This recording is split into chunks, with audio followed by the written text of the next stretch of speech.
மகாபெரிவா சரணம். சிவபெருமான் அப்படின்னு நம்ம சொல்ல உடனே நம்மளுக்கு என்ன ஒரு தவறான விஷயத்தை சொல்லி கொடுத்துருக்காங்க அப்படின்னா, அவர் உடல் முழுதும் அந்த விபூதியை பூசிக்கொண்டிருப்பார்.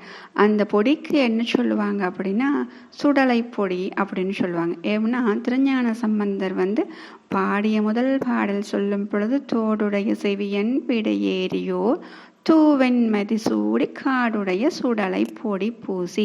இது நம்ம என்ன நினைச்சிட்டோம் அப்படின்னா, தவறாக நமக்கு செவி வழி வந்த செய்தி என்ன அப்படின்னா, சுடுகாட்டில் இருக்கக்கூடிய அந்த பொடி சாம்பல் அப்படின்னு நம்ம நினைச்சிட்டோம்.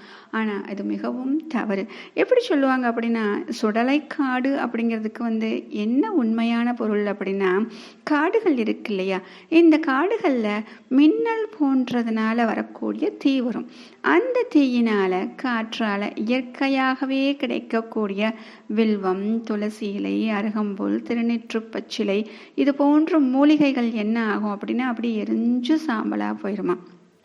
இந்த சாம்பல் இருக்கக்கூடிய காடு தான் சுடலை காடு, அதாவது எரிந்த காடுகளின் சாம்பல். அப்ப இதைத்தான் என்ன பண்ணியிருக்கார் அப்படின்னா, இந்த சாம்பல் பொடியை தான் உடல் முழுதும் பூசிக்கொண்டவராக அவர் இருக்கிறார். ஆனால் நமக்கு தவறாக என்ன செவிவழி செய்து வந்திருக்கிறது என்றால், அந்த சுடுகாட்டில் இருக்கக்கூடிய சாம்பல் அப்படின்னு. ஆக இனிமேல் இந்த பொருளை யாராவது சொன்னால் அது இப்படித்தான் என்று பொருளை கூறுவதற்கு நாம் தெரிந்து கொள்ள வேண்டும். எந்த ஒரு கடவுளை கூறும் பொழுதும் அந்த கடவுளுக்கு என்று இருக்கக்கூடிய உயர்ந்த லட்சணங்களைத்தான் வார்த்தைகளாக சொல்லி அவர்களை விவரிப்பார்கள் இல்லையா.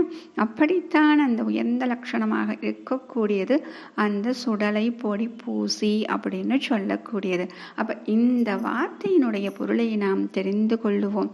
இனிமேல் இந்த பாசுரங்களை நாம் படிக்கும் பொழுது பொருள் புரிந்து சிவபெருமானை தியானிக்கும் பொழுது இப்படி நாம் தியானிப்போம். மகாபெரிவா சரணம்.